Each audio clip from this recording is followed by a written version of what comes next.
Hey there everybody, my name is Nate Brown and welcome to my tutorial on how to make a basic animation rig in Blender. I decided to make this tutorial after I made the switch from Maya to Blender, and I found there to be too few accessible tutorials on how to make professional looking rigs. My hope is that this tutorial will help both newcomers to 3D animation and more experienced folks making the switch to Blender get past that initial difficulty of learning the program and to help them embrace what makes Blender really great. Now with that in mind, the first video here is going to go over the absolute basics of Blender, where we'll just be talking about camera movement, navigating your scene, and some of the tools that we'll be using throughout these. So if you already know what you're doing with there, you can go ahead and skip to video number 2, where we will be working on making our model that we will eventually be rigging. If you already have a model you want to use, or if you already know what you're doing with modeling, feel free to skip on to video number 3. That's where we'll actually start building our skeleton. Now without further ado, let's get started. So when you open up Blender, this is the screen that you should get. We always get this little box here which allows us to choose recent files that we may have opened or choose a type of a new file that we might want to start. It also gives us the option to go into the Open menu, which will let us find files that aren't in the recent files list. Recover last session will let you bring back your last session in case you had a crash or something like that. Release notes if you're into reading that kind of stuff. And then the last thing here is the development fund. Blender is a completely free program that is open source. They depend on donations to keep running, so if you have the means, go for it. Blender is a great program. What we're going to do to start here though is we're just going to do a new file and we're going to choose General. That's just going to close that out, and it's going to give you your basic scene here. And the scene, when I say that, means the entirety of what is in our 3D space here in the program. We always start with a camera, a light, and a basic 3D cube. The first thing that we're going to talk about in Blender is camera movement. And when I say camera, what I mean is the view that we have of the scene, which is the perspective view, whereas this camera over here is a separate camera that we can switch to or use to create a view of our scene when we're rendering. In order to move your perspective camera around, all you have to do is hold down your middle mouse button, and that will allow you to rotate your camera around like this. And then to pan your camera around, you're going to hold Shift and then your middle mouse button and move it around, and that will let you pan around. Those are going to be your main two ways of navigating around your scene: rotating with your middle mouse button and then holding down Shift and your middle mouse button to pan. Now a quick note about control differences between Maya and other 3D programs and Blender. I know as well as anyone how frustrating it can be to move over to a new program and a new set of controls. I came from Maya myself, and it was very hard for me to get used to the controls in Blender. And I will say it is possible to change the control scheme to be similar to Maya. If you go in your preferences, you can change the control scheme to be industry standard, which will essentially copy what Maya uses for a control scheme. But I would urge you to try to get used to the way that Blender has their controls set up. And that is because both in this tutorial that I'm creating here and in other tutorials for this same subject, people are likely going to be telling you how to do things based on shortcuts. A lot of things are still doable through the menus, but if you're looking up how to do something, chances are you're going to get someone telling you how to do the shortcut for it. And if you've changed your control scheme, then you won't be able to figure that out. So do yourself a favor and try to get used to the default Blender control scheme, and you'll thank yourself later on.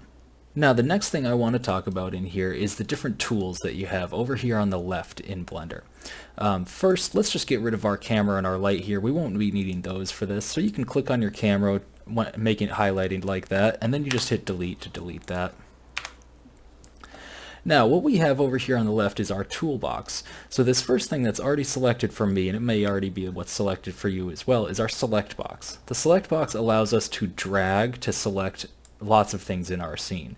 So we only have the one thing here, but if we had others, we could select them all in one go like that. This next thing below it is the 3D cursor tool. That we're going to talk about a little later on.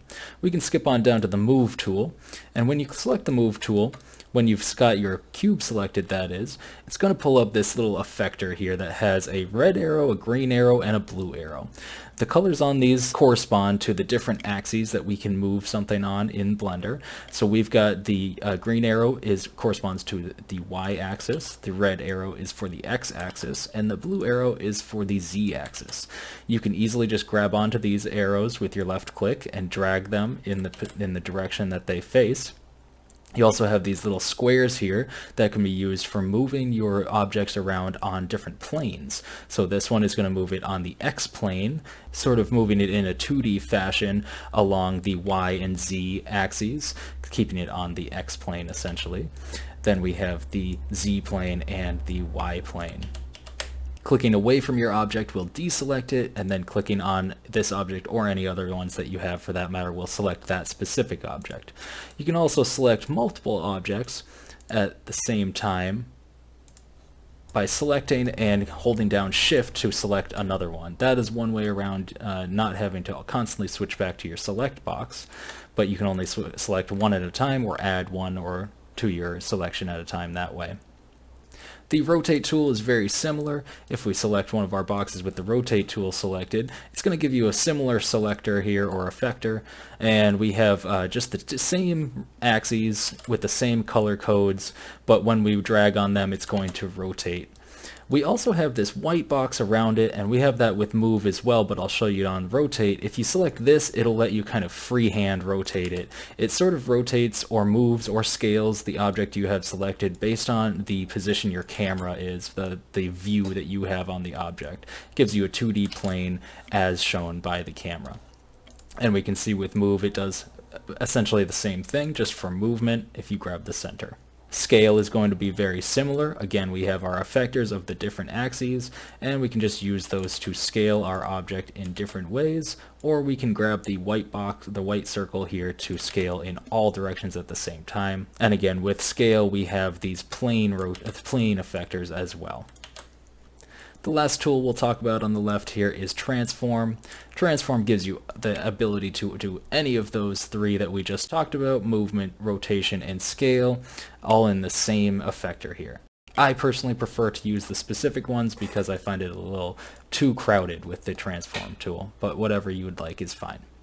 The last thing I'd like to talk about with these tools is shortcuts. The keyboard shortcuts for move, rotate, and scale are going to work a little bit different from Maya.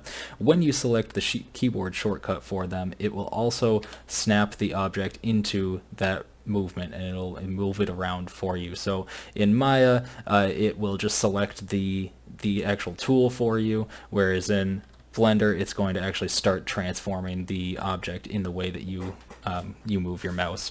So if we select G, and you can get these shortcuts by hovering over your tools over here on the left as well. So if we press G, that will be move, and that will have the box follow your mouse around. And you can undo that by right-clicking, and it'll snap it back to where it started. S is for scale. Again, right-click to snap it back. And R is for rotate. If I did want to keep it where I have it here, I could left-click, and that'll keep it at its right position there.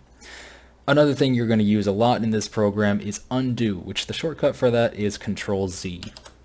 You can also reach that through the edit menu, but Control-Z is much more efficient, and you might have to undo a lot of things at once, so that can become a lot more convenient to use the shortcut.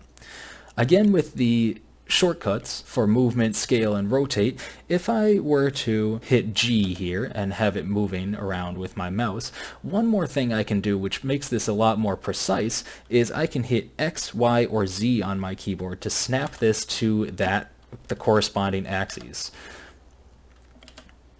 And that can be very useful for being a little more precise with your movements. You can do the same thing with rotate and scale as well. An important note while we're going through our tutorial videos is to make sure you save a lot. Blender does have a pretty good memory for the history in it, and it will let you undo a lot, but it is important to save as well, because in the event that you have to go very far back, it's much better to load a farther back save than it is to try to undo work that you've done by deleting things and moving things back to where they originally were and things like that. It'll be much cleaner if you load back. So just try to remember to save often as we go through these videos. The next thing we can talk about are these drop downs along the top of our screen. The first one here is our transform orientations. The transform orientations help us to change the way this effector is oriented on our box here. So if I were to switch this to rotate, and I rotate our box just a little bit, you can see that if I move back to movement, just so it's a little more clear, our movement effector is still oriented in the exact same way. Y is still to the right, and X forward and back, Z up and down, even though our cube is rotated. That's because we're set to global rotation. We can change this to local, and you'll see our effector will change to match the way our cube is oriented. Both local and global orientations have their uses, and you'll be switching back and forth between those pretty often. The next thing we have here is our transform pivot point menu. This allows us to change where this transform effector is located, or where it affects our object from. Now, if you haven't already, add a new cube by going to the Add menu and then Mesh and Cube. It'll add a new cube on the 3D cursor. And now, for an example, if we were to select both of our cubes here, which I'm doing again by clicking on one, then holding down Shift and clicking on the other to select both of them, which you could also do by selecting your box select tool, of course. If I were to, let's say we were going to scale these, so we scale these out, and they're scaling from this center point and moving themselves away from that point. But what if we wanted to scale these both without having their center point move outwards like they were there? What we could do is use our transform pivot point and change this to individual origins. Now if we do it, they're going to stay exactly where they are, and they're just going to scale out from those points. Bounding box center and median point work very similarly, and we will use those often, as well as individual origins. We'll also use 3D cursor pretty often, but we'll talk about that in a second when we come back to the 3D cursor on the left. The next thing we have here is snapping. So what snapping does is it allows us to move our objects around in a more precise way. So if I wanted to, for example, I turned on snapping by clicking this little magnet button here, and then we've got our menu on the right, which allows us to choose what we want our object to snap to. So right now it's set to increment, which means that it's going to snap to a certain measurement unit, which we can see on the grid here. Each unit is one of these sections on the grid. So we can see when we drag this along, it's going to move only one unit at a time as we drag it along. What is important to note here, though, is if I move this about half a unit that way, we can see that when we have snapping turned on with increment the way that is by default setup, it's not snapping to the grid, it's just snapping to unit by unit. It's snapping to a certain distance that it moves each time. If we wanted to snap it to the grid, what we can do is open up our menu again, and with increment selected, we can choose absolute grid snap. And that will make sure that this will always snap to the grid that we see here.